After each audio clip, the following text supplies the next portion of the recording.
दोस्तों, मैं आज एक सवाल लेके आया हूँ आपके सामने। और अक्सर ये वही सवाल है जो लोग मुझसे ही पूछ लिया करते हैं कि क्या उनको भी रियल एस्टेट का बिजनेस करना चाहिए। क्या ये सही समय है उनके लिए कि वो रियल एस्टेट के बिजनेस को ज्वाइन करें। तो मैं बता देना चाहता हूँ कि अक्सर वो लोग अपने सवाल के माध्यम से मुझसे ये जानना चाहते हैं कि रियल एस्टेट में कितना पैसा है, क्या यहाँ इतना पैसा है कि वो रातों रात मल्टी मिलियनर बन सकते हैं, क्या यहाँ इतना पैसा है कि उनकी सारी फाइनेंशियल प्रॉब्लम्स इमिडिएटली एंड हो सकती हैं। तो मैं आपको यहाँ बता देना चाहता हूँ कि ऐसा यहाँ बिल्कुल कुछ नहीं है। और अक्सर ये वही लोग हैं जिन पे एक परसेप्शन है कि वो बहुत हार्ड वर्किंग है, इसलिए उनको अपना लक रियल एस्टेट में आजमाना चाहिए। पर मैं यहाँ आपको बता देना चाहता हूँ कि आपकी hard working as an employee और आपकी hard working as an entrepreneur दोनों बहुत डिफरेंट है। अगर आप एक एम्प्लॉय हैं और बहुत हार्ड वर्कर है तो ये माना जा सकता है कि कहीं ना कहीं या तो आप पे अपने जॉब का प्रेशर है या वो आपका एक डेली रूटीन है। उसके अलावा अगर आप एज एन एंटरप्रेन्योर बहुत हार्ड वर्किंग है तो यहीं उसके उलट ये समझा जाएगा कि आप बहुत पैशनेट हैं और आप अपने गोल को पाने के लिए बहुत जी तोड़ मेहनत कर रहे हैं। तो hi friends, this is once again Deepak Chandra. I am your real partner in your real estate industry. तो आज मैं आपको 6 उन क्वालिटीज़ के बारे में डिस्कस करने वाला हूँ जो अगर आपके अंदर है तो आपको ये समझ जाना चाहिए कि आप रियल एस्टेट इंडस्ट्री के लिए बिल्कुल नहीं बने हैं। जी हाँ, आप बिल्कुल नहीं बने हैं। तो इसमें सबसे पहला है कि अगर आप एक इनएक्टिव पर्सन हैं और आप एक ऐसे पर्सन हैं जो अपनी चीज़ों को टालने में विश्वास रखते हैं, आप अपनी मीटिंग्स को पोस्टपोन करने में बिल्कुल नहीं हिचकिचाते, आप अपने डेली रूटीन्स को इमीडिएटली चेंज करने में बिल्कुल पीछे नहीं हटते, क्योंकि कहीं ना कहीं आपके पास रियल एस्टेट के अंदर फ्रीडम है टाइम का, तो आप उसका एक गलत यूटिलाइजेशन करते हैं और किसी भी अन्य काम के चक्कर में आप अपने बिजनेस के रूटीन्स को डिस्टर्ब करने में बिल्कुल नहीं हिचकिचाते। तो अगर आप इसी तरह के टायर्ड और एक लेजी पर्सन है तो मैं आपको बता देना चाहता हूं कि ये रियल एस्टेट इंडस्ट्री आपके लिए बिल्कुल नहीं है। दूसरा पॉइंट कि अगर आप एक इंट्रोवर्ट पर्सन है, आप एक ऐसे पर्सन है जो अपनी बात को 4 लोगों और 10 लोगों के बीच में रखने से घबराते हैं, आप ग्रुप में बात नहीं कर सकते, आपको अलग अलग लोगों से मिलना पसंद नहीं है, आपके अंदर भी अगर ये खूबी है कि आप एक शाई पर्सनैलिटी हैं और अक्सर सब कुछ जानते हुए भी आप अपनी बात को नहीं रख पाते हैं, तो ये रियल एस्टेट इंडस्ट्री आपके लिए बिल्कुल नहीं बनी है। क्योंकि यहाँ एवरीडे हमें नए चैलेंजेस के साथ नए लोगों को फेस करना होता है। यहाँ हम एक ऐसे व्यक्ति होते हैं जो बायर और सेलर दोनों के बिहाफ पे डील करते हैं और अक्सर हमें रोज़ नए लोगों से मिलने से लेकर के, रोज़ नए बिजनेस की तलाश को करने से लेकर के, रोज़ नए प्रमोटरों से मिलने से लेकर के, रोज़ नए प्रोजेक्ट्स को भी हमें अपने लिए ढूंढना होता है। जहाँ हम अक्सर ये देखते हैं कि एक लार्ज ग्रुप और एक लार्ज सोसाइटी से हमें इंटरेक्शन करना होता है। तीसरा मेरा पॉइंट यहाँ पे है कि अगर आप स्वयं से संचालित व्यक्ति नहीं हैं, if you are not a self driven person, तब भी रियल एस्टेट इंडस्ट्री आपके लिए नहीं है। क्योंकि ये इस इंडस्ट्री का एक सबसे बड़ा प्रिंसिपल है, वो है डू इट योर सेल्फ। यहाँ आपको स्वयं के लिए लड़ना है, यहाँ आपको जो भी काम करने हैं वो अपने स्वयं के लिए करने हैं। अगर यहाँ आप एक ऐसे पर्सन हैं कि आपको कहीं ना कहीं एक दूसरे व्यक्ति की ऑन ए डेली बेसिस अपने बिजनेस रूटीन के अंदर जरूरत पड़ती है, जो आपको गियर अप कर सके, जो आपको मोटिवेट कर सके, जो आपको पुशअप कर सके आपके कामों को करने के लिए, जो आपको ये बताए कि आज आपने क्या करना है, या वो आपको ये एहसास दिलाए कि आज आपने क्या रहे छोड़ दिया, तब भी आपको ये समझ जाना चाहिए कि आपको रियल एस्टेट बिजनेस की नहीं, एक सही बॉस की जरूरत है। उसके अलावा 5th पॉइंट, अगर आप एक इम्पेशेंट व्यक्ति हैं, जो कि एक सबसे बड़ा ड्रॉबैक है,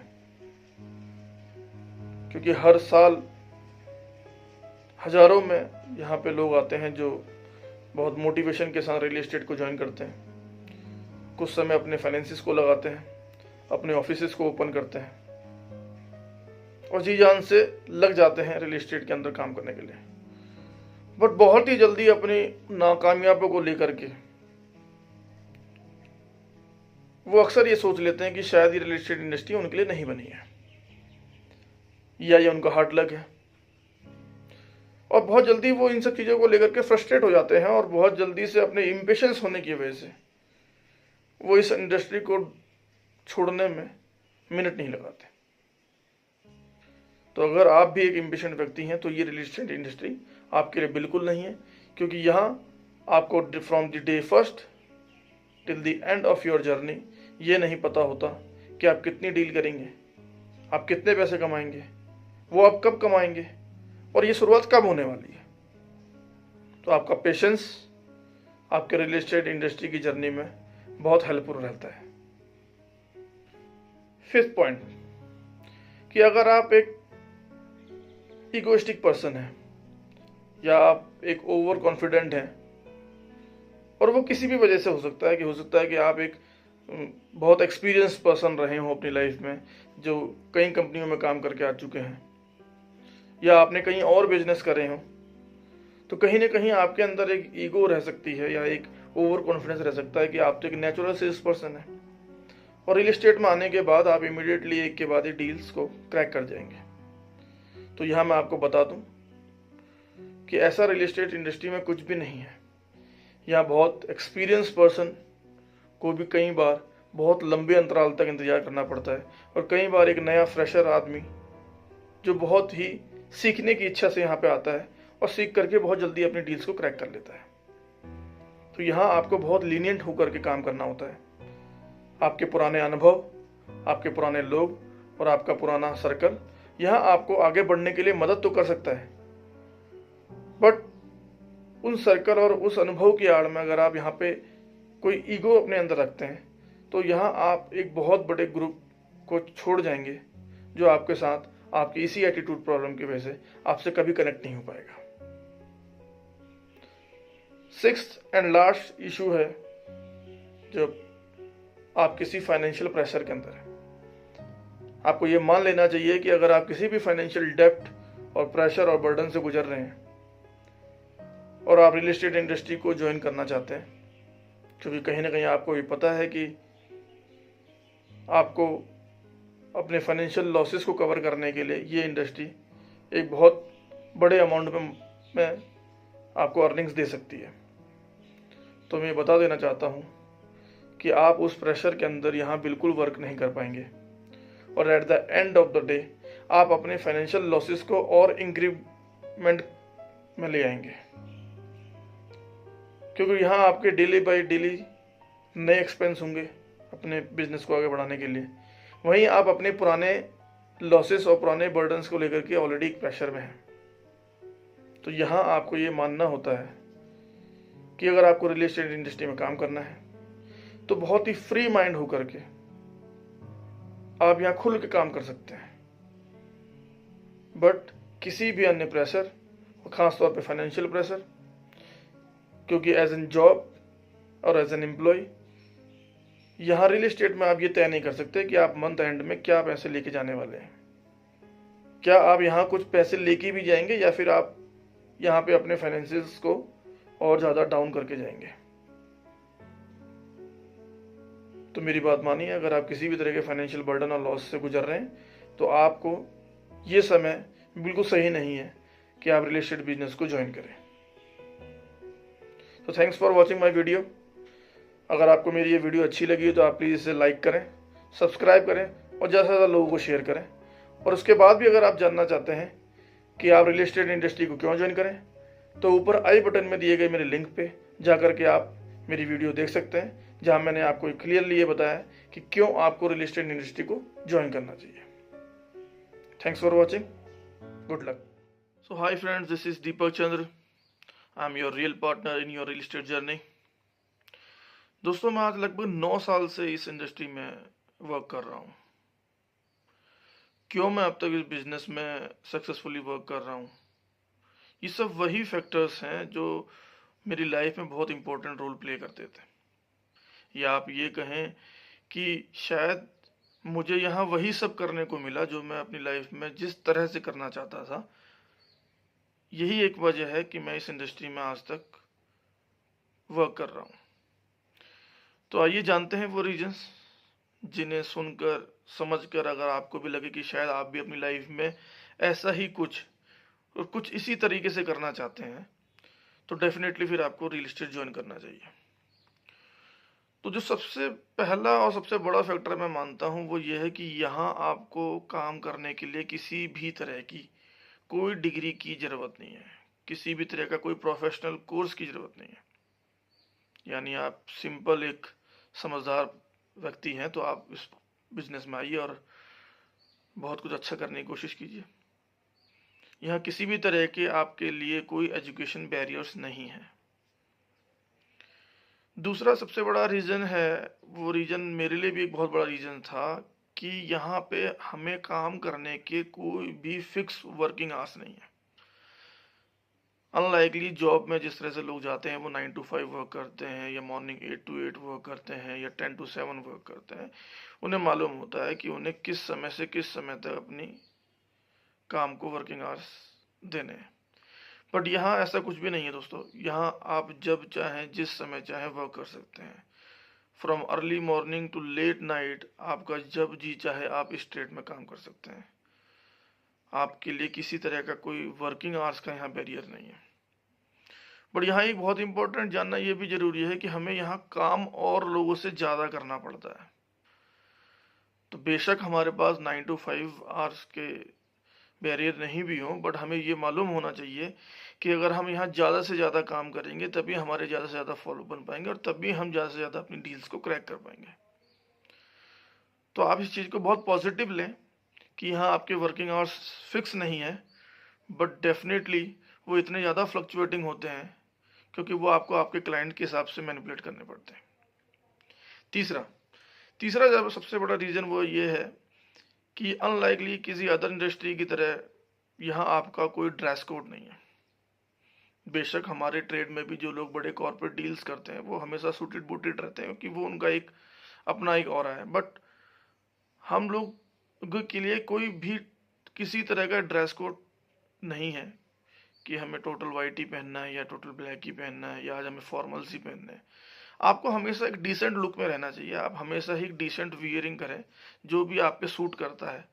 बट यहाँ किसी तरह का कोई भी आपके ऊपर पाबंदी नहीं है कि आपने किस तरह का ड्रेस पहनना ही पहनना है। चौथा अगर मैं बात करूं जो फैक्टर मेरे लिए बहुत इंपॉर्टेंट था, हालांकि मुझे सब फ्रीडम यहाँ मिल रही थी, बट उसके लिए सबसे बड़ा इंपॉर्टेंट उसके बाद वाला ये मेरे लिए ये था कि यहाँ आपकी इनकम्स की कोई बाइंडिंग नहीं है। यहाँ मैं कितना भी पैसा चाहूँ उतना अर्न कर सकता हूँ। यहाँ मैं कितनी भी बड़ी डील को करना चाहूँ वो मैं कर सकता हूँ। तो यहाँ मेरे लिए कोई भी बैरियर नहीं है और शायद यही एक सबसे बड़ा रीज़न है अनलिमिटेड इनकम को पाने का कि आपको रियल एस्टेट में आना चाहिए। कुछ समय के बाद जब आपके पास अच्छे क्लाइंट्स बन जाते हैं तो आप धीरे धीरे अपने लेवल में ये डिसाइड करने लगते हैं कि आपको किस लेवल की डील्स को करना है। आप यहाँ 1 लाख रुपए की डील को भी कर सकते हैं और आप यहाँ 1 करोड़ की डील से लेकर के 10 करोड़ तक की डील भी यहाँ पे कर सकते हैं।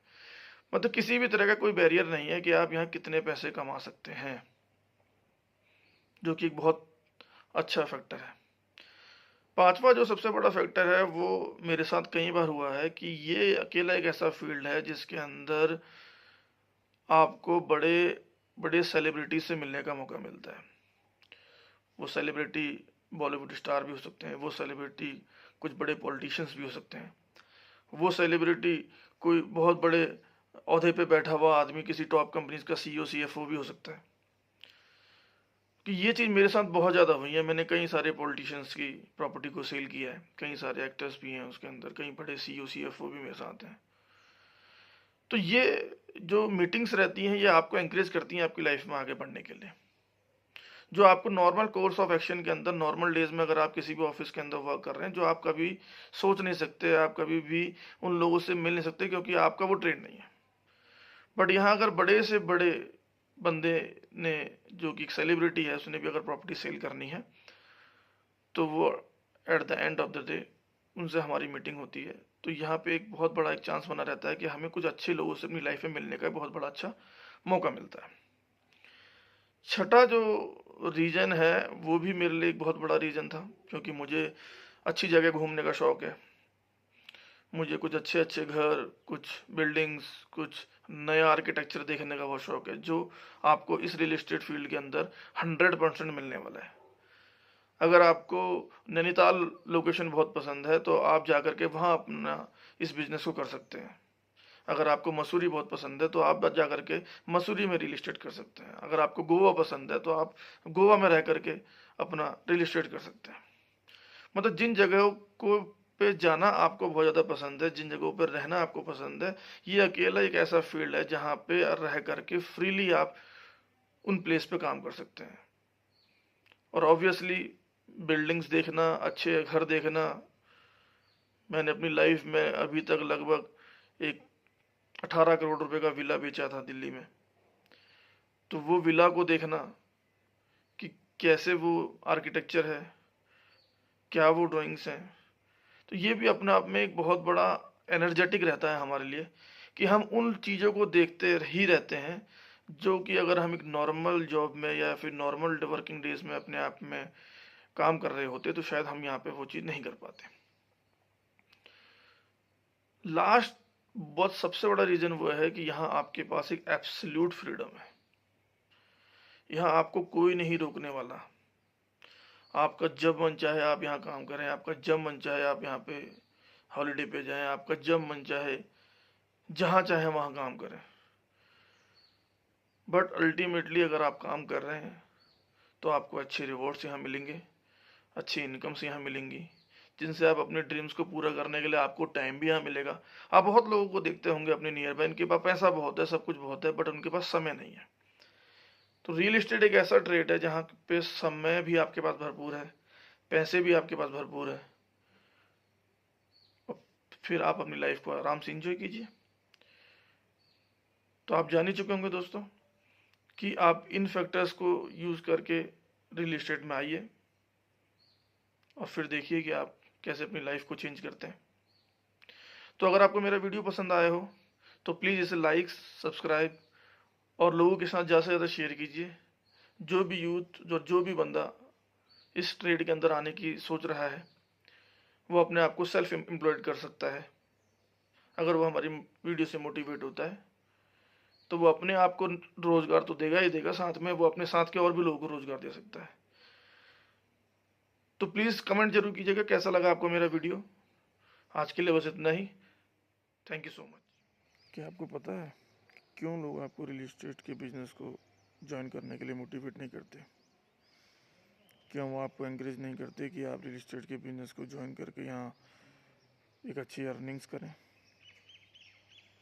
वो रियल एस्टेट मार्केट जो आज इंडिया में लगभग 120 यूएस बिलियन डॉलर से भी बड़ा मार्केट है, जो आज 7 to 8% इंडियन जीडीपी में कंट्रीब्यूट करता है, और एक्सपर्ट की माने तो ये कंट्रीब्यूशन 2030 में बढ़कर कर अप्रोक्सीमेटली 13 to 14% होने वाला है। वही रियल एस्टेट मार्केट जिसने आज ओवर 55 मिलियन लोगों को रोजगार दिया हुआ है। तो फिर ऐसा क्यों? क्या है वो रीजन्स? तो hi, I am Deepak Chandra and I am your real partner in your real estate journey. तो आज मैं डिस्कस करूँगा कि क्या है वो रीजन्स। सबसे पहला रीज़न जो है वो है आपकी इनकंसिस्टेंट अर्निंग, या आप ऐसा कह सकते हैं कि शायद ये एक नेचर है इस बिज़नेस का, जहां आपको डे फर्स्ट से लेकर के डे एंड तक ये नहीं पता होता कि आप कितना अर्न करने वाले हैं या आपकी इनकम्स क्या रहने वाली है। यह सब कुछ आपके हार्डवर्क और स्मार्ट वर्क पर डिपेंड करता है। कभी कभी आपको एक डील क्लोज करने के अंदर 1 महीना लग सकता है, कभी 2 महीने, कभी 6 और कभी साल भी काफ़ी नहीं है आपकी डील को होने के लिए। तो ये एक बहुत बड़ा रीज़न है कि आप यहाँ कितने भी टैलेंटेड हो, आप कभी भी अपनी इनकम्स को प्रेडिक्ट नहीं कर सकते। यहाँ आपको हर वक्त एक जुनून और मेहनत के साथ वर्कआउट करना होता है अपनी इनकम्स को पाने के लिए। दूसरा जो सबसे बड़ा रीज़न मुझे लगता है वो ये है कि there is no fixed guaranteed income. हम अपनी सोसाइटी में चारों तरफ देखते हैं तो लगभग हमें 90 to 95% यह हो सकता है कि उससे भी ज़्यादा के लोग जिनको आप फॉलो कर रहे हैं, जिनको आप देख रहे हैं, वो सभी लोग जॉब करते हैं।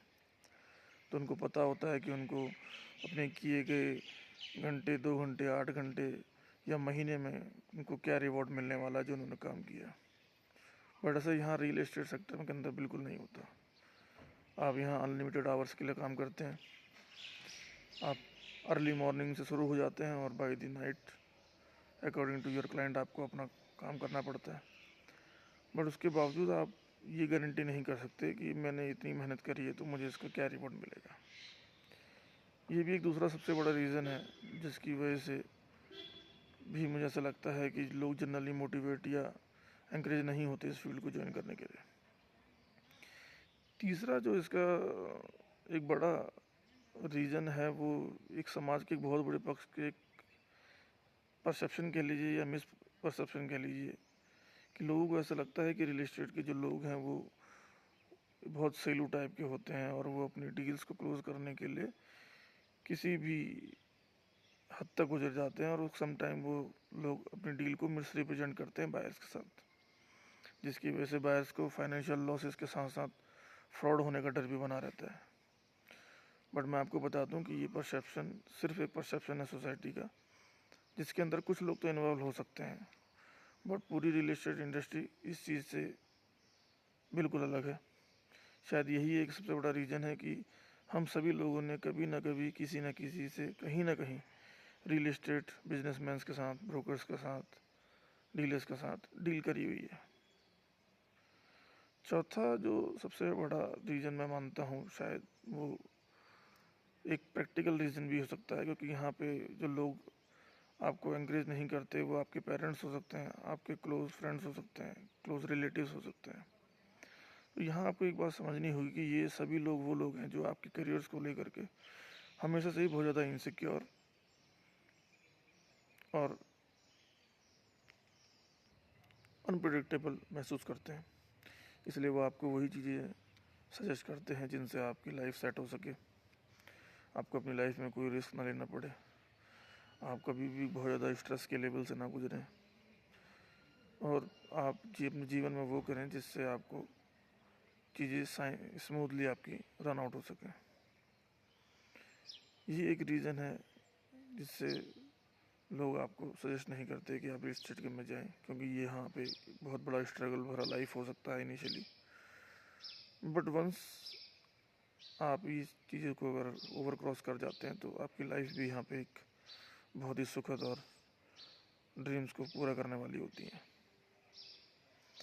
उसके अलावा उनके माइंड में कहीं ना कहीं एक फियर ऑफ फेलियर बना रहता है, क्योंकि हमारे रियल इस्टेट मार्केट के अंदर मोर देन 90% लोग वो हैं जो कुछ समय के लिए यहाँ आते हैं, अपना समय देते हैं, काम करते हैं, बट कहीं न कहीं अनसक्सेस से और डील ना होने के डीमोटिवेशन को लेकर के वो स्ट्रेट से आउट भी आते हैं। तो यही एक डेर आपके पेरेंट्स और नियर एंड डियर को लगा रहता है कि कहीं ऐसी चीज़ें आपके साथ ना हो और आप भी अपनी लाइफ में एक अननेसेसरी का ट्रायल लेकर के कहीं फेलियर के साथ वापस ना आ जाएं। बट इन सब बातों से अलग, इन सब रीज़न से अलग एक सबसे बड़ा रीज़न ये भी है कि कहीं ना कहीं आप अपने लाइफ का मेजॉरिटी ऑफ टाइम उन लोगों से अपना करियर कंसल्ट करने में लगा देते हैं जो शायद इस ट्रेड के नहीं है, या वो इस ट्रेड की बिल्कुल कोई नॉलेज नहीं रखते हैं, या उनको पता ही नहीं कि इस ट्रेड के अंदर वर्क कैसे किया जाता है। या कभी न कभी ऐसे भी लोग आपके आसपास होते हैं जो अपनी इनसिक्योरिटी और जेलसी के कारण भी आपको कभी ऐसा वे नहीं सजेस्ट करते हैं जिससे कि करके आप उनसे आगे निकल पाएँ। आप सभी को मालूम है कि जो रियल मिलीनियर्स हैं लाइफ में पूरे वर्ल्ड में वो रियल एस्टेट से ही हैं। तो जो काम वो लोग खुद नहीं कर पाए वो कभी भी आपको करने का सजेशन नहीं देंगे। तो आपको सबसे पहले ये समझना होगा कि आप जिन लोगों से कंसल्ट कर रहे हैं अपनी करियर को लेकर के, क्या ये वो लोग हैं जो आपको आगे बढ़ने की सलाह देंगे? क्या वो आपको सलाह देंगे कि हाँ आप खुद से मेहनत करके रियल मिलीनियर बनिए और उनसे आगे निकलिए? Last but not the least, the decision is all yours. तो मैं चाहूँगा कि आप फैक्ट के आधार पर अपने करियर के डिसीजन करें। और आप इस इंडस्ट्री के लिए क्या धारणा बनाते हैं वो मुझे बताएं। इन सब के बावजूद मैं आपका वेलकम करूंगा कि आप सब लोग इस इमर्जिंग इंडस्ट्री को ज्वाइन करें और अपने सपनों को पूरा करने के लिए भरपूर मेहनत करें। तो thanks for watching my full video, और आशा करता हूँ कि आने वाले समय में मैं आपके लिए कुछ इसी तरह के सवाल और जवाबों के साथ रियल एस्टेट की नॉलेज को एनहांस करूँ और अपने खुद के अनुभवों को शेयर करूँ। इसी के साथ मैं चाहूँगा, अगर आपने मेरे चैनल को सब्सक्राइब नहीं किया है तो आप इसको सब्सक्राइब कर लें, and to get the instant notification press the bell icon too. आप इस वीडियो को लाइक और डिसलाइक भी कर सकते हैं, और मुझे कमेंट करके ज़रूर बताएं कि आपको ये वीडियो कैसा लगा। एंड आप इस वीडियो को ज़्यादा से ज़्यादा शेयर करें ताकि ये नॉलेज या इन्फॉर्मेशन उन सभी लोगों को मिल सके जिन लोगों को इसकी असल ज़रूरत है। Thanks for watching. Thank you. Hi friends, this is once again Deepak Chand. I am your real partner in your real estate journey. जैसे कि आप लोगों ने टाइटल में देख ही लिया है कि हम लोग बात करने जा रहे हैं इस कोरोना पैंडेमिक के अंदर रियल एस्टेट की हालत को लेकर। वो इंडस्ट्री जो आज अपने सबसे ज़्यादा बुरे दौर से गुजर रही है, वो इंडस्ट्री जो पिछले कुछ सालों से, या आप कह लीजिए पिछले एक दशक से लगातार कंसिस्टेंटली डाउनफॉल की तरफ जा रही है। तो यहाँ आपको और हमें समझना पड़ेगा कि यहाँ हम सभी के लिए ये एक बहुत बड़ी चिंता का विषय है। और वो ऐसा क्यों है, मैं आपको बता देना चाहता हूँ कि रियल एस्टेट इंडस्ट्री अपने आप में एक सबसे बड़ी इंडस्ट्री हमारे देश की है, जो कि लगभग 120 US बिलियन डॉलर से भी बड़ी मार्केट है, जहाँ लगभग 55 मिलियन लोग काम करते हैं, और जो अपना आप में सेकंड लार्जेस्ट एम्प्लॉयर इस इंडस्ट्री को बनाते हैं। तो अगर इसी तरह से लगातार ये इंडस्ट्री अपने फेलियर की तरफ बढ़ती गई तो ये हम सभी के लिए बहुत बड़ी चिंता का विषय है। तो दोस्तों, इससे पहले कि मैं उन कारणों की तरफ जाऊं जिनकी वजह से ये इश्यूज शुरू हुए हैं, मैं एक बार ये रिक्वेस्ट करना चाहूँगा कि आप मेरे चैनल को प्लीज़ एक बार सब्सक्राइब, लाइक और शेयर जरूर करें, और लास्ट में बेल आइकन दबाना मत भूलें ताकि मेरी आने वाली वीडियोज़ भी आपको लगातार सबसे पहले मिल जाएँ। तो सबसे पहला कारण और सबसे बड़ा कारण यह है कि पिछले कुछ सालों से हम देख रहे हैं कि रियल एस्टेट इंडस्ट्री एक बहुत बड़े लिक्विड क्रंच को देख रही है। यहाँ एक बहुत बड़ा लिक्विड क्रंच इस इंडस्ट्री के सामने पिछले कुछ सालों से लगातार बना आ रहा है। अब उसके पीछे रीजन आप कुछ भी समझ सकते हैं। पिछले कुछ सालों से, एक दशक के अंदर हमारी सरकारें चेंज हुई हैं, कुछ नए कानून हम लोग लेके आए हैं, जिसके अंदर नोटबंदी, GST और इस तरह से बहुत सारे अलग अलग कानून के आने की वजह से भी एक बाजार में लिक्विडिटी क्रंच बन गया है। जिस लिक्विडिटी क्रंच को देखते हुए बिल्डर्स कंस्ट्रक्शन को डिले कर गए। कंस्ट्रक्शन डिले होने से उनकी पोजीशंस भी डिले हो गई। यहाँ तक कि कुछ बहुत बड़े बिल्डर हमारे, उन्होंने अपने आप को NCLT कर दिया, वो अपने आप को दिवालिया कर गए, जिसकी वजह से बायर और इन्वेस्टर दोनों को बहुत बड़ा नुकसान उठाना पड़ रहा है। आज भी NCR की अगर मैं बात करूं तो कई लाख घर ऐसे हैं जो लोगों को आज पोजीशन नहीं मिल पाए।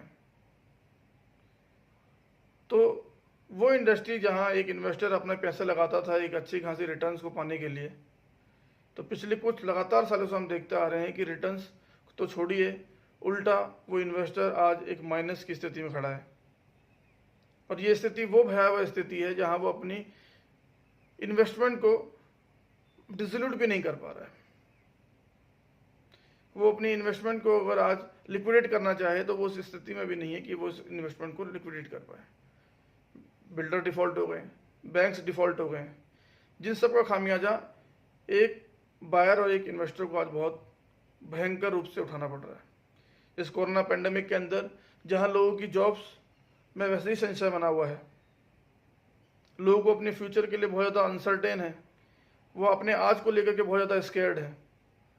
वहीं अगर देखा जाए उनमें से वो इन्वेस्टर जिन्होंने अपने घर के सपने के लिए होम लोन लिए हुए हैं और आज वो बिल्डर डिफ़ॉल्ट हैं या वो NCLT हो गए हैं, तो आज वो होम लोन की EMI के साथ साथ अपने रेंटल घर की EMI भी दे रहे हैं।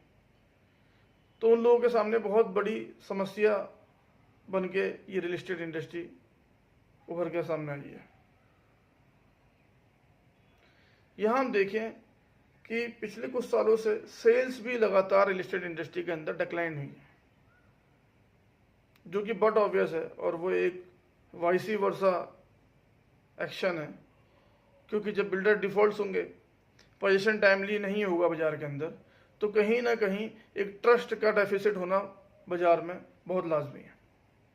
जिस ट्रस्ट के डेफिसिट को लेकर के आज लोगों के पास पैसा होने के बावजूद भी एक इन्वेस्टर आज रियल एस्टेट इंडस्ट्री के अंदर पैसा लगाते हुए डरता है।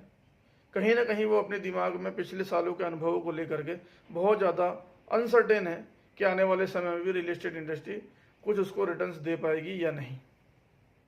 इसके अलावा अगर हम देखें कि पिछले कुछ सालों के अंदर NBFCs, जो कि रियल एस्टेट की एक रीढ़ की हड्डी की तरह काम करती हैं, जो रियल एस्टेट में बायर से लेकर के बिल्डर तक सबको फंड करती हैं, आप और हम देख रहे हैं कि पिछले कुछ सालों से कुछ बड़ी नामी NBFC भी अपने आप को बैंकरप्ट कर गई, जिसकी वजह से भी पूरी रियल एस्टेट इंडस्ट्री को एक बहुत बड़े लॉस का सामना करना पड़ रहा है।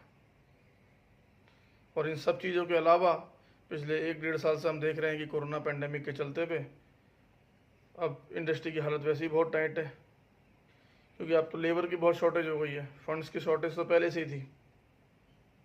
तो डिलीवरी और पोजीशंस को लेकर के बायर इन्वेस्टर आज भी उतने ही ज़्यादा डिलीमा में हैं जितने वो आज से 4 साल पहले या 5 साल पहले थे। अभी भी कहीं ना कहीं इनके मन में ये है कि अभी भी अगले 3 साल 5 साल के बाद भी ये प्रोजेक्ट उनको उनके हाथ में मिल पाएंगे या नहीं। तो मैं आशा करता हूँ कि आने वाले समय में बिल्डर लॉबी और सरकारें मिलकर के इस चीज़ का समाधान निकालेंगी और वो कहीं ना कहीं एक बायर और एक इन्वेस्टर के इंटरेस्ट को ध्यान में रखते हुए उनके फेवर के लिए कुछ चीज़ें करेंगी, जिनसे उन्हें भी एक हिम्मत मिले कि वो आने वाले समय में रियल एस्टेट इंडस्ट्री को सपोर्ट कर सकें। क्योंकि अगर रियल एस्टेट इंडस्ट्री को सपोर्ट मिलेगी तभी रियल एस्टेट इंडस्ट्री आने वाले समय में 2030 तक एक GDP के अंदर बहुत बड़ी हिस्सेदारी के रूप में काम करेगी। इसी एक आशा के साथ मैं आज अपने इस वीडियो को यहीं पे समाप्त करता हूँ और आने वाले समय में आपके लिए दूसरी कुछ इन्फॉर्मेशन लेकर के आता हूँ। बहुत बहुत धन्यवाद। हाय friends, this is Deepak Chandra. I am your real partner in your real estate journey.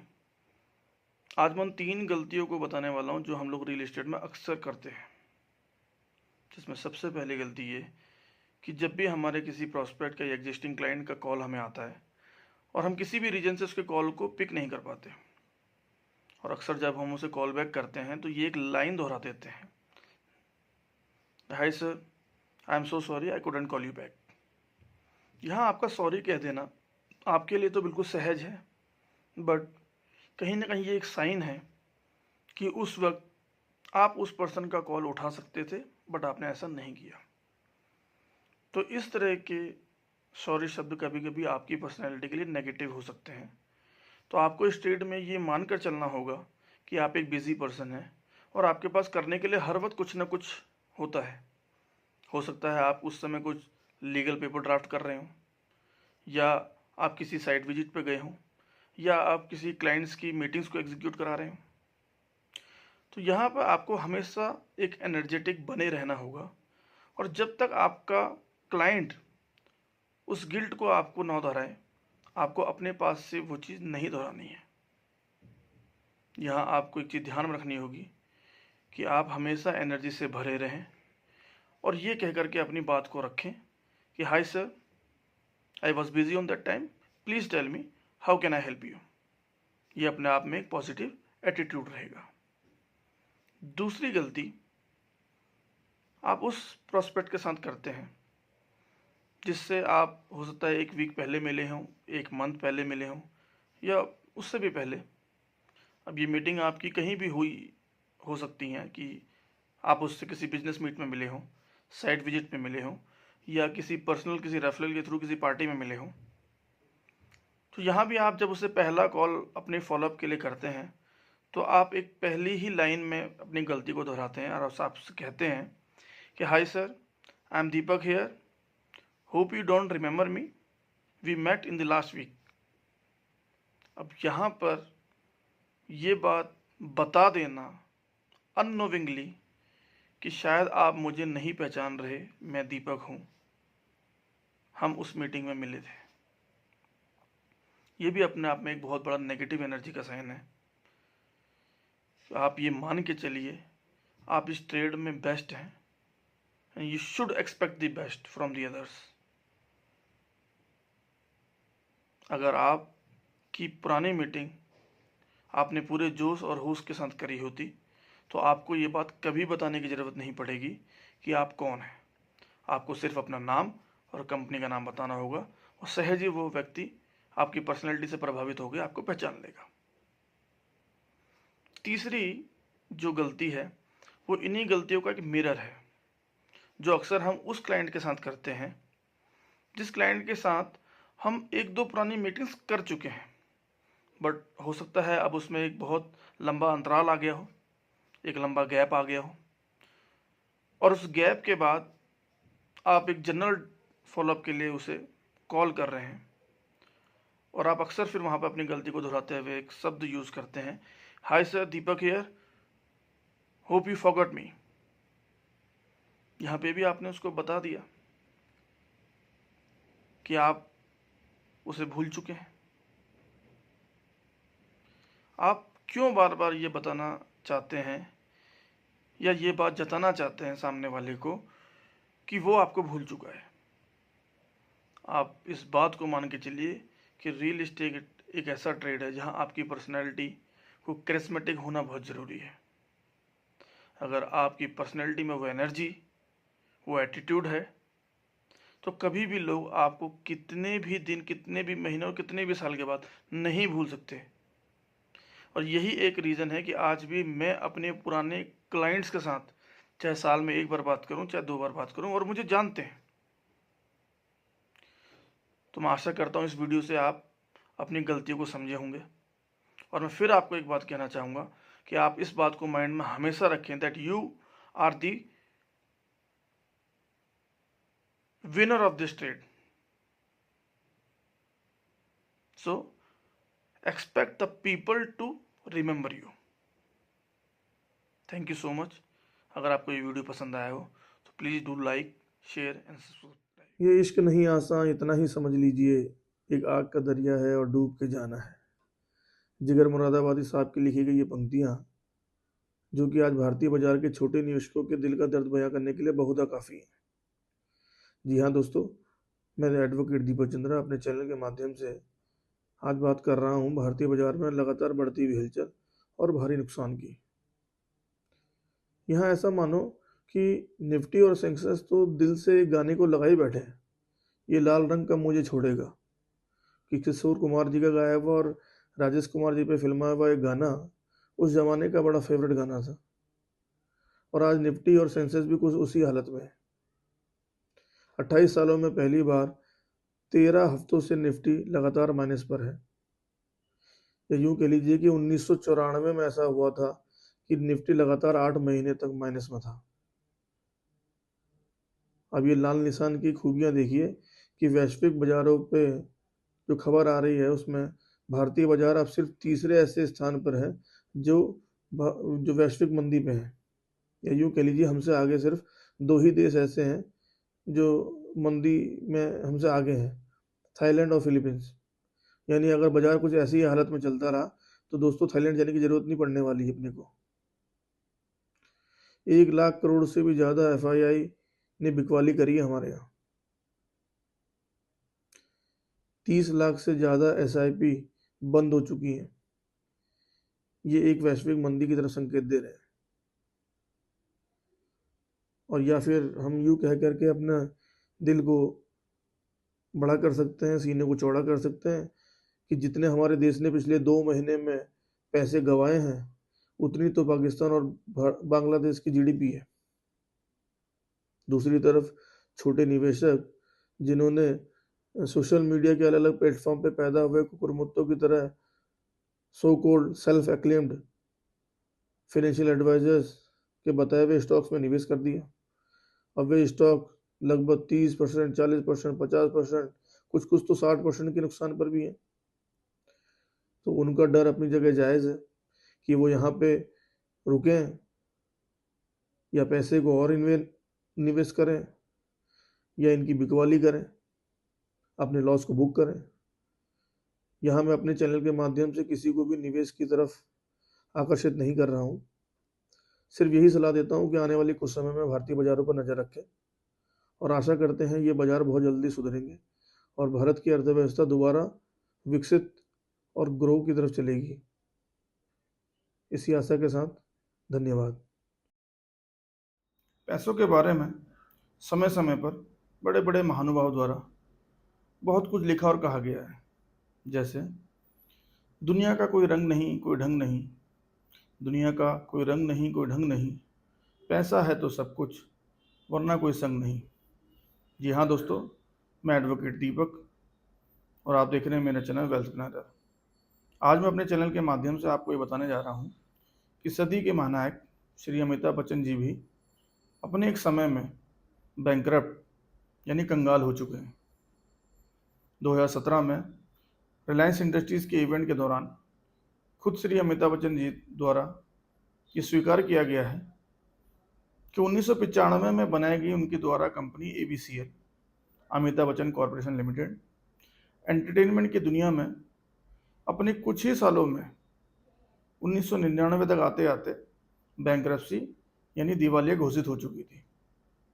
यह वो दौर था जब अमिताभ बच्चन जी के पास ना तो काम था ना ही पैसे, पर तब भी अमिताभ बच्चन जी अमिताभ बच्चन थे। तो उनकी इस समस्या के दौर में उनके कहे जाने वाले मित्र और अंबानी परिवार के छोटे बेटे अनिल अंबानी जी द्वारा अपने पिता के कहने पर उन्हें एक धनराशि ऑफर की जाती है। पर दोस्तों कहते हैं ना कि लीजेंड दुनिया में यूं ही नहीं बना जाता। तो अमिताभ बच्चन जी ने सिर्फ ना ही इस धनराशि को लेने से मना किया, किंतु अपने दृढ़ क्षमता और मेहनत के भरोसे खुद ही इस दौर से निकलने के लिए जी तोड़ मेहनत की। इंडस्ट्री में उन्हें जो भी जैसा भी जब भी काम करने का अवसर मिला उन्होंने बहुत ही मेहनत से वो काम किया और कुछ ही सालों के दौरान इंडस्ट्री ने उन्हें महानायक घोषित किया। तो यहाँ हमें ये सीख मिलती है कि अगर हमें भी अपने जीवन में सफलता पानी है तो अपनी मेहनत पर विश्वास करें। किस्मत की आजमाइश तो अक्सर जुए में किया करते हैं। आपको ये मेरा वीडियो अच्छा लगा हो तो do like share and subscribe. धन्यवाद। हाय, क्या आप जानते हैं एक वेल्दी पीपल में और एक मिडिल क्लास में क्या फ़र्क होता है? एक वेल्दी पीपल जो एक तरफ अपनी कमाई हुई इनकम से रिसोर्सेज बनाता है, उससे और इनकम बनाता है और तब जाके वो अपनी ज़रूरतों पर खर्च करता है। आप इसे ऐसे समझ सकते हैं कि एक वेल्दी पीपल अपनी कमाई हुई इनकम को पहले कहीं इन्वेस्ट करता है और उस इन्वेस्टमेंट के थ्रू कमाई हुई इनकम से अपनी ज़रूरतों को पूरा करता है। एक वेल्दी पीपल अपने पास आए हुए इनकम को सबसे पहले या तो किसी स्टॉक में लगाएगा और वहाँ से डिविडेंड उसे मिलेगा, या फिर कहीं रियल एस्टेट में लगाएगा तो वहाँ से उसे रेंटल इनकम मिलेगी, या फिर किसी भी एक ऐसे बिजनेस में वो पैसा लगाता है जहाँ से उसे प्रॉफिट मिलता है। उस प्रॉफिट से, उस डिविडेंड से और उस रेंटल इनकम से वो अपनी ज़रूरतों को पूरा करता है। डैम इसके विपरीत एक मिडिल क्लास आदमी जिसके दिमाग में अपनी ज़रूरतों को पूरा करने के लिए सिर्फ अपनी इनकम दिखती है, या ये यूँ कह लीजिए कि उसके दिमाग में हमेशा बाइंग चलती रहती है। वो अपनी डायरेक्टली कमाई हुई इनकम को अपने डायरेक्टली खर्चों पे खर्च कर लेता है, जिसकी वजह से वो हमेशा मिडिल रह जाता है। दोस्तों, मैं आज एक सवाल लेके आया हूँ आपके सामने, और अक्सर ये वही सवाल है जो लोग मुझसे ही पूछ लिया करते हैं कि क्या उनको भी रियल एस्टेट का बिजनेस करना चाहिए, क्या ये सही समय है उनके लिए कि वो रियल एस्टेट के बिजनेस को ज्वाइन करें। तो मैं बता देना चाहता हूँ कि अक्सर वो लोग अपने सवाल के माध्यम से मुझसे ये जानना चाहते हैं कि रियल एस्टेट में कितना पैसा है, क्या यहाँ इतना पैसा है कि वो रातों रात मल्टीमिलियनर बन सकते हैं, क्या यहाँ इतना पैसा है कि उनकी सारी फाइनेंशियल प्रॉब्लम्स इमिडिएटली एंड हो सकती हैं। तो मैं आपको यहाँ बता देना चाहता हूँ कि ऐसा यहाँ बिल्कुल कुछ नहीं है। और अक्सर ये वही लोग हैं जिन पे एक परसेप्शन है कि वो बहुत हार्ड वर्किंग है, इसलिए उनको अपना लक रियल एस्टेट में आजमाना चाहिए। पर मैं यहाँ आपको बता देना चाहता हूँ कि आपकी hard working as an employee और आपकी hard working as an entrepreneur दोनों बहुत डिफरेंट है। अगर आप एक एम्प्लॉय हैं और बहुत हार्ड वर्कर है, तो ये माना जा सकता है कि कहीं ना कहीं या तो आप पे अपने जॉब का प्रेशर है या वो आपका एक डेली रूटीन है। उसके अलावा अगर आप एज एन एंटरप्रेन्योर बहुत हार्ड वर्किंग है, तो यहीं उसके उलट ये समझा जाएगा कि आप बहुत पैशनेट हैं और आप अपने गोल को पाने के लिए बहुत जी तोड़ मेहनत कर रहे हैं। तो hi friends, this is once again Deepak Chandra. I am your real partner in your real estate industry. तो आज मैं आपको 6 उन क्वालिटीज़ के बारे में डिस्कस करने वाला हूँ जो अगर आपके अंदर हैं तो आपको ये समझ जाना चाहिए कि आप रियल एस्टेट इंडस्ट्री के लिए बिल्कुल नहीं बने हैं। जी हाँ, आप बिल्कुल नहीं बने हैं। तो उसमें सबसे पहला है कि अगर आप एक इनएक्टिव पर्सन हैं और आप एक ऐसे पर्सन हैं जो अपनी चीज़ों को टालने में विश्वास रखते हैं, आप अपनी मीटिंग्स को पोस्टपोन करने में बिल्कुल नहीं हिचकिचाते, आप अपने डेली रूटीन्स को इमीडिएटली चेंज करने में बिल्कुल पीछे नहीं हटते, क्योंकि कहीं ना कहीं आपके पास रियल एस्टेट के अंदर फ्रीडम है टाइम का, तो आप उसका एक गलत यूटिलाइजेशन करते हैं और किसी भी अन्य काम के चक्कर में आप अपने बिजनेस के रूटीन्स को डिस्टर्ब करने में बिल्कुल नहीं हिचकिचाते। तो अगर आप इसी तरह के टायर्ड और एक लेजी पर्सन है तो मैं आपको बता देना चाहता हूं कि ये रियल एस्टेट इंडस्ट्री आपके लिए बिल्कुल नहीं है। दूसरा पॉइंट कि अगर आप एक इंट्रोवर्ट पर्सन है, आप एक ऐसे पर्सन है जो अपनी बात को 4 लोगों और 10 लोगों के बीच में रखने से घबराते हैं, आप ग्रुप में बात नहीं कर सकते, आपको अलग अलग लोगों से मिलना पसंद नहीं है, आपके अंदर भी अगर ये खूबी है कि आप एक शाई पर्सनैलिटी हैं और अक्सर सब कुछ जानते हुए भी आप अपनी बात को नहीं रख पाते हैं, तो ये रियल एस्टेट इंडस्ट्री आपके लिए बिल्कुल नहीं बनी है, क्योंकि यहाँ एवरीडे हमें नए चैलेंजेस के साथ नए लोगों को फेस करना होता है। यहाँ हम एक ऐसे व्यक्ति होते हैं जो बायर और सेलर दोनों के बिहाफ पे डील करते हैं और अक्सर हमें रोज़ नए लोगों से मिलने से लेकर के, रोज़ नए बिजनेस की तलाश को करने से लेकर के, रोज़ नए प्रमोटरों से मिलने से लेकर के, रोज़ नए प्रोजेक्ट्स को भी हमें अपने लिए ढूंढना होता है, जहां हम अक्सर ये देखते हैं कि एक लार्ज ग्रुप और एक लार्ज सोसाइटी से हमें इंटरेक्शन करना होता है।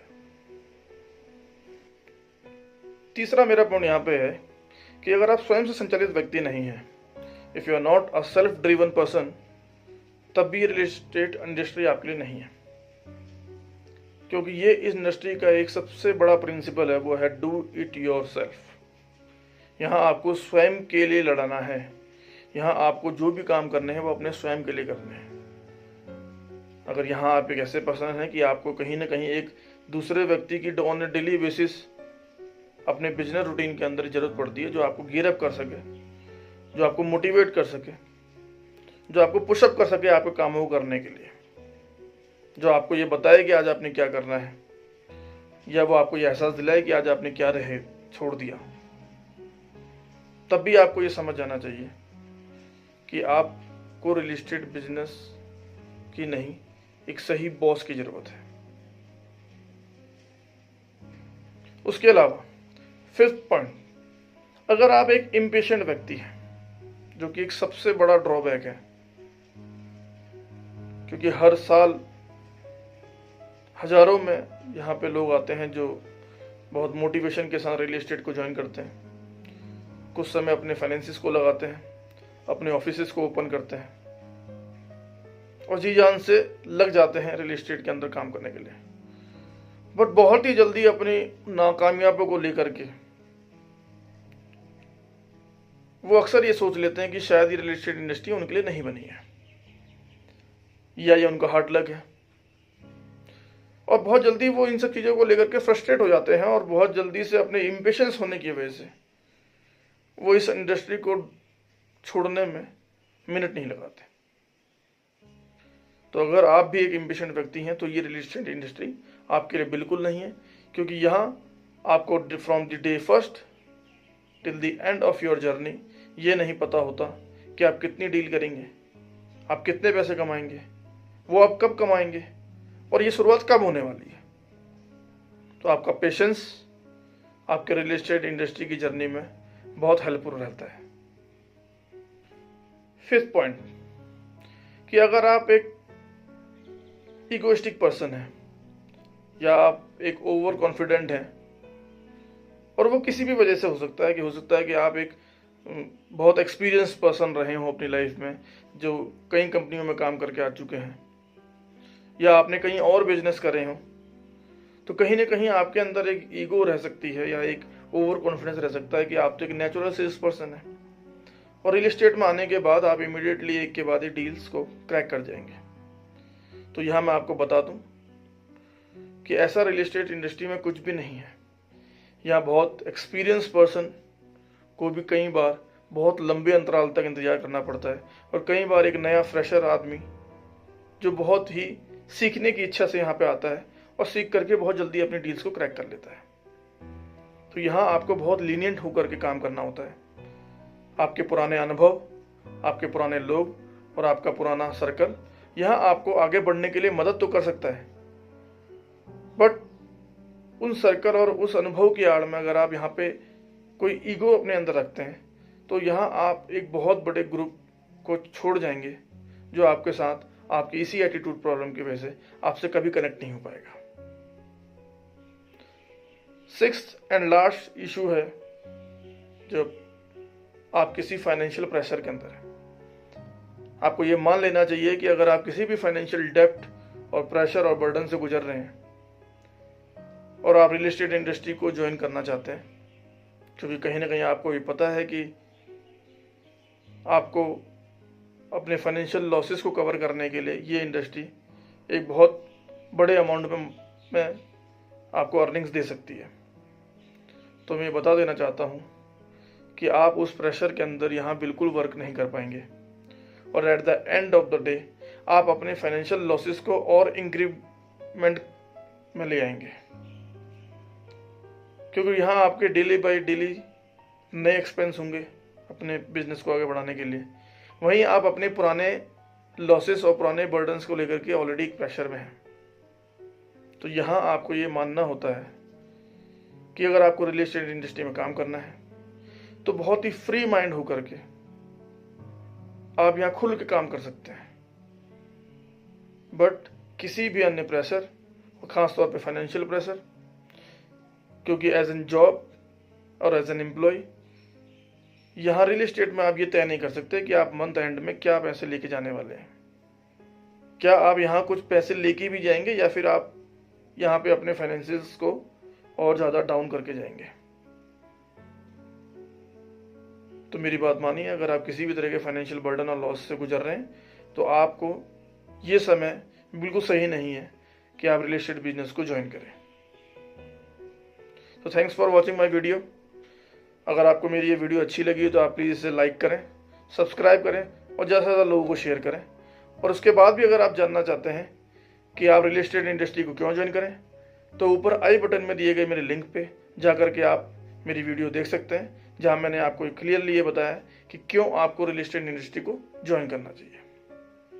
Thanks for watching, good luck. So hi friends, this is Deepak Chandra. I am your real partner in your real estate journey.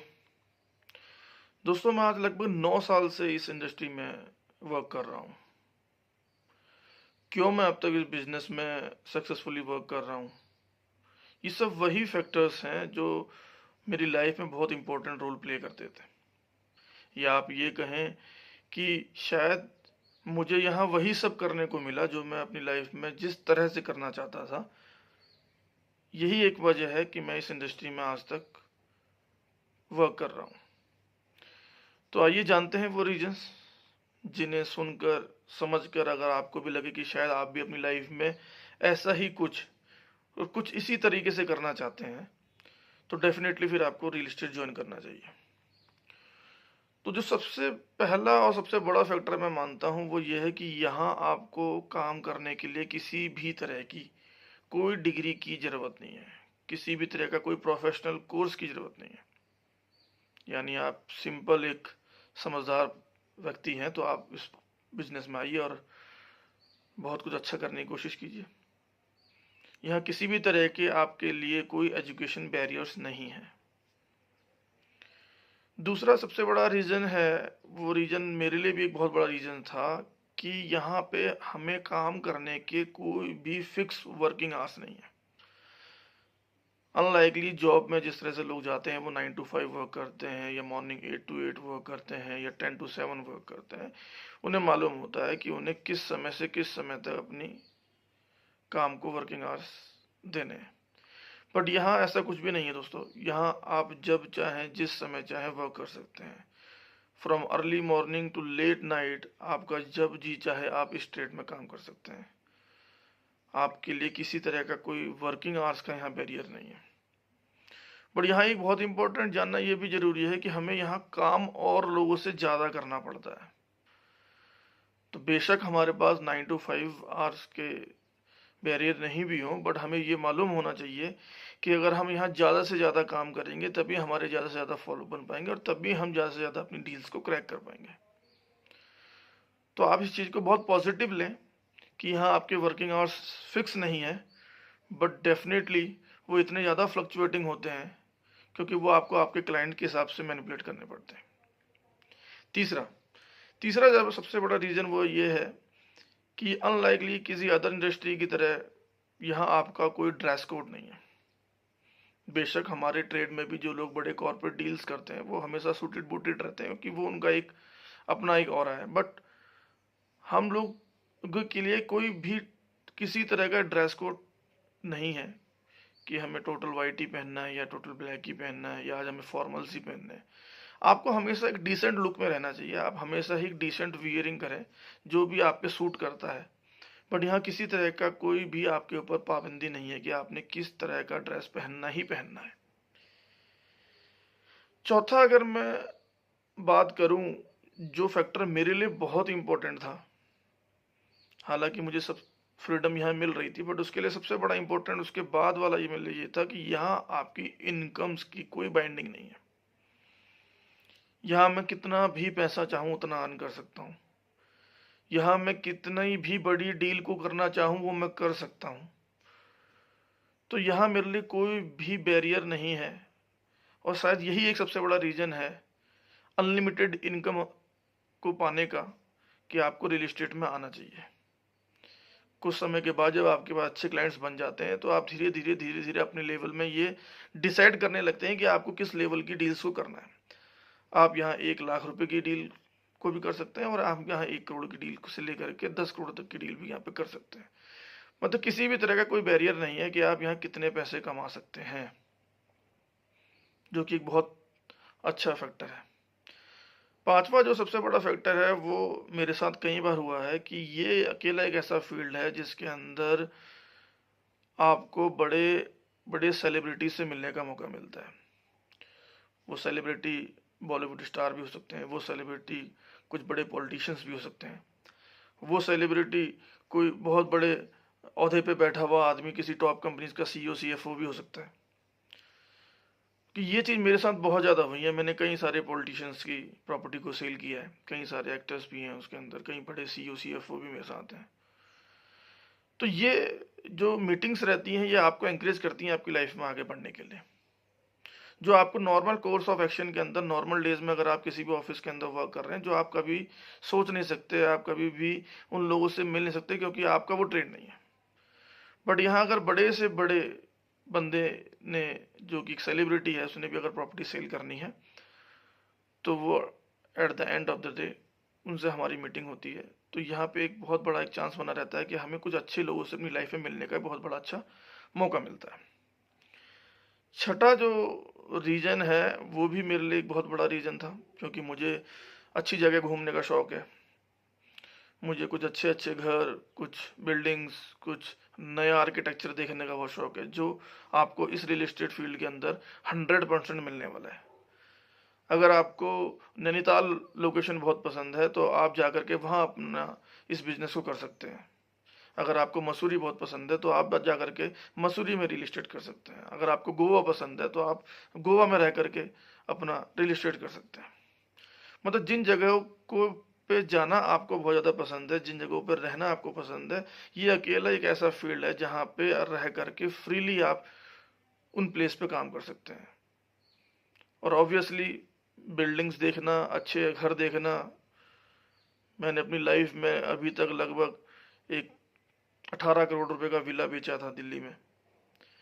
तो वो विला को देखना कि कैसे वो आर्किटेक्चर है, क्या वो ड्राइंग्स हैं, तो ये भी अपने आप में एक बहुत बड़ा एनर्जेटिक रहता है हमारे लिए कि हम उन चीज़ों को देखते ही रहते हैं जो कि अगर हम एक नॉर्मल जॉब में या फिर नॉर्मल वर्किंग डेज में अपने आप में काम कर रहे होते तो शायद हम यहाँ पे वो चीज़ नहीं कर पाते। लास्ट बहुत सबसे बड़ा रीज़न वो है कि यहाँ आपके पास एक एब्सोल्यूट फ्रीडम है। यहाँ आपको कोई नहीं रोकने वाला। आपका जब मन चाहे आप यहाँ काम करें, आपका जब मन चाहे आप यहाँ पे हॉलीडे पे जाएं, आपका जब मन चाहे जहाँ चाहे वहाँ काम करें। बट अल्टीमेटली अगर आप काम कर रहे हैं तो आपको अच्छे रिवॉर्ड्स यहाँ मिलेंगे, अच्छी इनकम्स यहाँ मिलेंगी, जिनसे आप अपने ड्रीम्स को पूरा करने के लिए आपको टाइम भी यहाँ मिलेगा। आप बहुत लोगों को देखते होंगे अपने नियर बाय, इनके पास पैसा बहुत है, सब कुछ बहुत है, बट उनके पास समय नहीं है। तो रियल एस्टेट एक ऐसा ट्रेड है जहाँ पे समय भी आपके पास भरपूर है, पैसे भी आपके पास भरपूर है, और फिर आप अपनी लाइफ को आराम से एंजॉय कीजिए। तो आप जान ही चुके होंगे दोस्तों कि आप इन फैक्टर्स को यूज़ करके रियल एस्टेट में आइए और फिर देखिए कि आप कैसे अपनी लाइफ को चेंज करते हैं। तो अगर आपको मेरा वीडियो पसंद आया हो तो प्लीज़ इसे लाइक, सब्सक्राइब और लोगों के साथ ज़्यादा से ज़्यादा शेयर कीजिए। जो भी यूथ जो भी बंदा इस ट्रेड के अंदर आने की सोच रहा है वो अपने आप को सेल्फ एम्प्लॉयड कर सकता है। अगर वो हमारी वीडियो से मोटिवेट होता है तो वो अपने आप को रोज़गार तो देगा ही देगा, साथ में वो अपने साथ के और भी लोगों को रोज़गार दे सकता है। तो प्लीज़ कमेंट जरूर कीजिएगा कैसा लगा आपको मेरा वीडियो। आज के लिए बस इतना ही। Thank you so much. Hi friends, this is Deepak Chandra. I am your real partner in your real estate journey. आज मैं उन 3 गलतियों को बताने वाला हूँ जो हम लोग रियल एस्टेट में अक्सर करते हैं। जिसमें सबसे पहली गलती ये कि जब भी हमारे किसी प्रॉस्पेक्ट का या एग्जिस्टिंग क्लाइंट का कॉल हमें आता है और हम किसी भी रीजन से उसके कॉल को पिक नहीं कर पाते, और अक्सर जब हम उसे कॉल बैक करते हैं तो ये एक लाइन दोहरा देते हैं, hi sir, I am so sorry I couldn't call you back. यहाँ आपका सॉरी कह देना आपके लिए तो बिल्कुल सहज है, बट कहीं ना कहीं ये एक साइन है कि उस वक्त आप उस पर्सन का कॉल उठा सकते थे बट आपने ऐसा नहीं किया। तो इस तरह के सॉरी शब्द कभी कभी आपकी पर्सनैलिटी के लिए नेगेटिव हो सकते हैं। तो आपको इस ट्रेड में ये मानकर चलना होगा कि आप एक बिजी पर्सन हैं और आपके पास करने के लिए हर वक्त कुछ ना कुछ होता है। हो सकता है आप उस समय कुछ लीगल पेपर ड्राफ्ट कर रहे हों, या आप किसी साइट विजिट पे गए हों, या आप किसी क्लाइंट्स की मीटिंग्स को एग्जीक्यूट करा रहे हों। तो यहाँ पर आपको हमेशा एक एनर्जेटिक बने रहना होगा, और जब तक आपका क्लाइंट उस गिल्ट को आपको ना दोहराए, आपको अपने पास से वो चीज़ नहीं दोहरानी है। यहाँ आपको एक चीज़ ध्यान में रखनी होगी कि आप हमेशा एनर्जी से भरे रहें और ये कह करके अपनी बात को रखें कि hi sir, I was busy on that time, please tell me how can I help you. ये अपने आप में एक पॉजिटिव एटीट्यूड रहेगा। दूसरी गलती आप उस प्रोस्पेक्ट के साथ करते हैं जिससे आप हो सकता है 1 वीक पहले मिले हों, 1 मंथ पहले मिले हों, या उससे भी पहले। अब ये मीटिंग आपकी कहीं भी हुई हो सकती हैं कि आप उससे किसी बिजनेस मीट में मिले हों, साइट विजिट में मिले हों, या किसी पर्सनल किसी रेफरल के थ्रू किसी पार्टी में मिले हों। तो यहाँ भी आप जब उससे पहला कॉल अपने फॉलोअप के लिए करते हैं तो आप एक पहली ही लाइन में अपनी गलती को दोहराते हैं और आपसे कहते हैं कि hi sir, I am Deepak here, hope you don't remember me, we met in the last week. अब यहाँ पर ये बात बता देना अननोविंगली कि शायद आप मुझे नहीं पहचान रहे, मैं दीपक हूँ, हम उस मीटिंग में मिले थे। ये भी अपने आप में एक बहुत बड़ा नेगेटिव एनर्जी का साइन है। तो आप ये मान के चलिए आप इस ट्रेड में बेस्ट हैं, and you should expect the best from the others. अगर आपकी पुरानी मीटिंग आपने पूरे जोश और होश के साथ करी होती तो आपको ये बात कभी बताने की ज़रूरत नहीं पड़ेगी कि आप कौन हैं। आपको सिर्फ अपना नाम और कंपनी का नाम बताना होगा और सहज ही वो व्यक्ति आपकी पर्सनैलिटी से प्रभावित होकर आपको पहचान लेगा।